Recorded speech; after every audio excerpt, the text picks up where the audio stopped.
নমস্কার বন্ধুরা, আশা করি তোমরা সবাই ভালো আছো। আমিও ভালো আছি। আমার কবিতাগুলো যদি আপনাদের ভালো লেগে থাকে তাহলে প্লিজ একটা লাইক, শেয়ার, কমেন্ট করে দেবেন।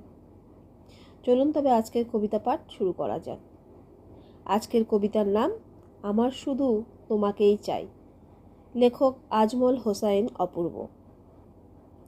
আমার শুধু তোমাকেই চাই, বড় কোনো প্রাপ্তির মোহ নয় আমার। দিন শেষে কেবল তোমার সান্নিধ্য চাই। হয়তো চারপাশটা বড্ড বেশি জটিল, সহজ করে বাঁচার জন্য তোমাকে চাই।